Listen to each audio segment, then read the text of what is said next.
সরকার কি ঘুমিয়েছিলেন? স্মৃতি বিজড়িত সেই অবস্থানগুলো আমি ভাঙ্গার পক্ষে নয়, কিন্তু জনগণ বলা শুরু করেছে যে স্মৃতি বিজড়িত আজকে ধ্বংস করে দেওয়া হয়েছে গত 2-3 দিনে।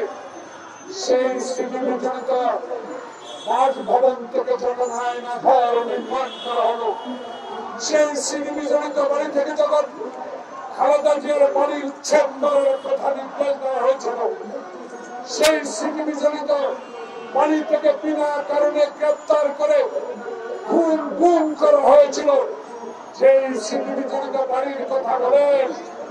সেই স্মৃতি বিজড়িত বাড়ি থেকে শেখ হাসিনা যখন বিচারককে নির্দেশ দিয়ে খালেদা জিয়াকে অন্যায়ভাবে সাজা দেওয়া হয়েছে, যে স্মৃতি বিজড়িত বাড়ি থেকে হারুনের মতো নেককার অফিসারকে দিয়ে বাংলাদেশের বিচার বহির্ভূত হত্যাকাণ্ড ঘটেছে, সেই স্মৃতি বিজড়িত ধ্বংস করে দিয়েছে বলে আমি মনে করি এটা সঠিক সিদ্ধান্ত হয়েছে।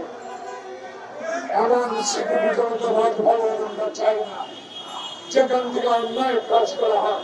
হ্যাঁ, তত্ত্বাবধায়ক সরকার আপনারা ইন্টেরিয়ার গভর্নমেন্ট 3 দিন আগে যখন ভারতে বসে শেখ হাসিনা বলে বক্তব্য দিবে, সরকার কি ঘুমিয়েছিলেন?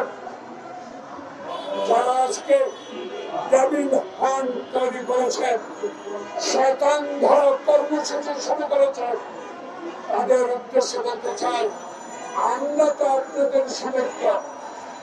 আমরা তো 16 বছর আন্দোলন করেছি।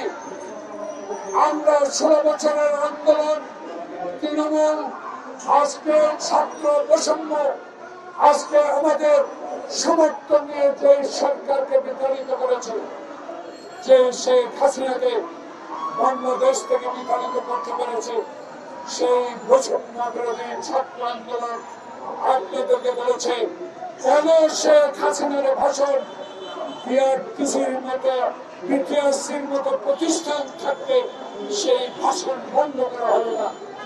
আজকে বাস্তবে জনগণ আপনাদের কাছে জানতে চায় কিসের ফ্যাক আইডি, যে ফ্যাক আইডির মধ্যে দিয়ে ভারত থেকে বসে শেখ হাসিনা বাংলাদেশের উস্কানিতে বাংলাদেশের মানুষকে অশান্তি করবে, আর তত্ত্বাবধায়ক সরকারকে অশান্তিতে রাখবার চেষ্টা করবে।